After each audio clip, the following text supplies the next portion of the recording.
Hi, my name is Mrs. Sinn, and I will be reading Chapter 15 of How to Steal a Dog. Okay, now listen, Toby. I took him by the shoulders and looked him straight in the eye. Then I gave him a little shake, just to make sure I had his attention. There might be a man back there with Willie. I jerked my head in the direction of the old house. Toby's eyes got wide. Who? He said. A man named Mookie. A man named Mookie? I nodded. But it's okay, I said. He's nice. He gave Willie some sardines. What's he doing back there? I shrugged. Just like, kind of living there, I guess. Toby glanced nervously at the house. How'd he get in? Not inside, I said. He's living outside, out in the back where Willie is. You mean like a bum? I kept my hands on Toby's shoulders and made him face me so he'd pay attention. Look, Toby, I said, he's liable to be gone. But just in case he's there, don't be scared. Okay? Okay. I dropped my hands from Toby's shoulders and started toward the house.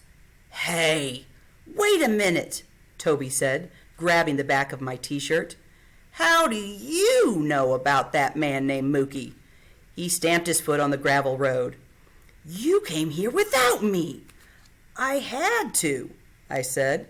When? Yesterday? Yesterday?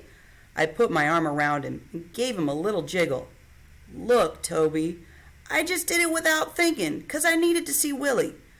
I'm sorry, okay? Toby looked down at his feet. I jiggled him again. Okay, I said. Finally, in a little tiny voice, he said, Okay. I won't ever do it again. Pinky promise? He said. I crooked my pinky at him. Pinky promise. We linked pinkies, then headed toward the house. I sure hoped Mookie was gone. We hadn't even got to the corner of the house before Willie started barking. It's me, I called out. Georgina! And Toby! Toby called from behind me. When I rounded the corner, the first thing I saw was that blue tarp. Underneath it, Mookie was stretched out on top of his sleeping bag, his hands folded on his stomach and his hat over his face. From over on the back step, Willie wiggled his whole body and let out a bark like he was saying hello. Mookie didn't move. Mookie? I said, kind of soft-like, so I wouldn't scare him. Nothing. Mookie, I said a little louder. Still, nothing. Is he dead? Toby whispered. Suddenly, Mookie let out a snort and jumped, sending his hat flying and making me and Toby grab each other. Mookie slapped a hand over his heart and flapped back down on his sleeping bag. You like to scare the Bessie bug out of me, he said. I brought Willie some stuff to eat, I said, wagging my paper bag in the air. Mookie sat up and put his hat on. Me and him's been having liver pudding. I wrinkled my nose. What's that? Liver pudding? Mookie rubbed his hand in a circle on his stomach.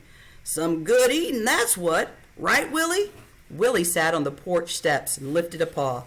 Mookie chuckled. That dog's got good taste. He nodded towards Toby. Who's he? My brother, Toby. Mookie got up and held out his three-fingered hand towards Toby. I'd forgot to warn Toby about that, but for once in his life, he didn't act like a scaredy baby. He shook Mookie's hand like he didn't even notice those missing fingers. It's a darn shame about that landlord of yours, ain't it? Mookie said to Toby. Toby looked at me and then back at Mookie. Yes, sir, it is. I felt a relief flood over me. Toby wasn't going to say something stupid like he usually did. I bet you all sure do miss your little dog, don't you? Mookie said.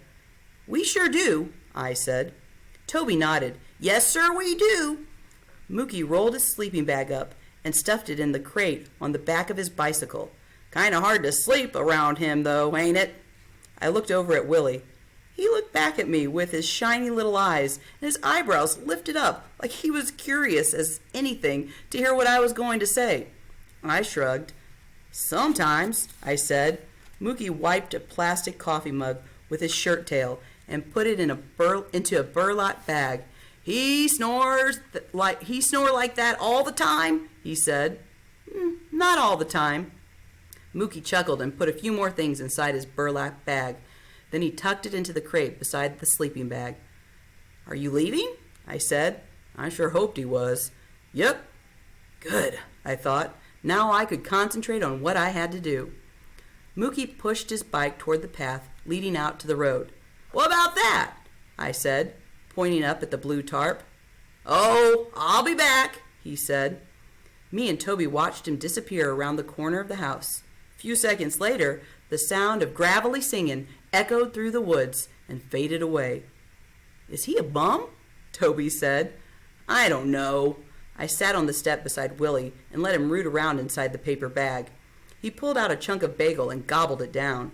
I bet he is, Toby said. I stroked Willie's head while he ate the rest of the scraps I had brought him, except the slice of tomato. He just sniffed that.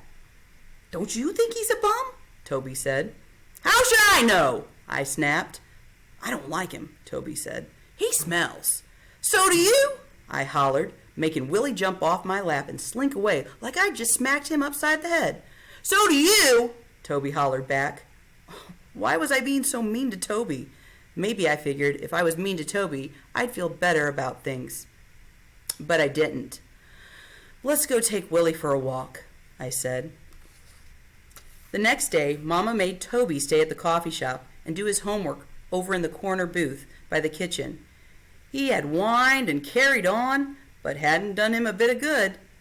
So now I was finally free to be by myself and figure things out. First, I had to visit Carmella and find out if she'd gotten any money from her sister Gertie. I hurried up the sidewalk toward Whitmore Road. It seemed like the world had blossomed overnight. Bright pink azaleas, white dogwood. The air smelled sweet like clover.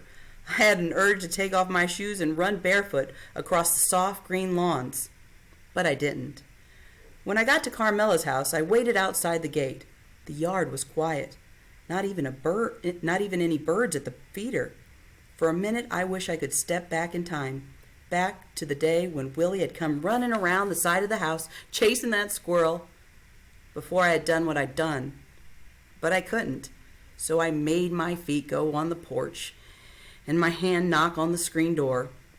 Who is it? Carmella called from inside. It's me, Georgina. I heard her wheezy breathing as she came to unlatch the screen. Hey, I said. Hey. I looked down at the floor and said, Did anybody find Willie? Carmella shook her head and sank into a ratty old chair. The TV was on with no sound. One of those shopping shows where some lady tries to get you to buy a great big ring that's not even a real diamond. The lady wiggled her fingers around, making the fake diamond sparkle for the camera. What about Gertie? I said. Carmella shook her head again. What am I going to do? She said, in this flat kind of voice that made me feel sort of scared. I sat on the ottoman across from her. What did Gertie say? She says she hasn't got the money, but I know good and well she does. Carmella wiped her nose with her hand and stared at the TV. She says I'm pathetic for getting all worked up over a dog. So what are you going to do? I'm thinking I'll just go ahead and offer what I can. How much is that? Carmella sighed. Oh, I don't know. $50, maybe? My stomach went thunk. But you put $500 on all those signs, I said. I know. Carmella blew her nose. Maybe whoever finds Willie won't care about the money. She stuffed the tissue into her pocket. I sure wouldn't, she said. Would you? I shrugged. Well, sort of. I mean, not really, but...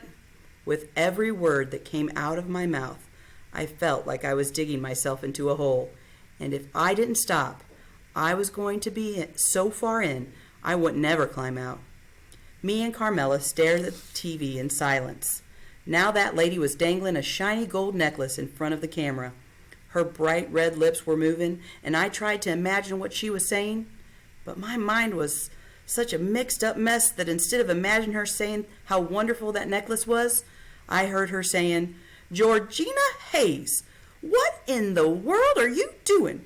Have you lost your mind? You bring that little dog back here this instant." I looked at Carmella and felt a stab. What in the world was I doing? Then suddenly Carmella leaned forward and said, "Will you do me a favor?" "Sure." "Will you and Toby go check those woods over there across the highway?" "What woods?" "Over yonder."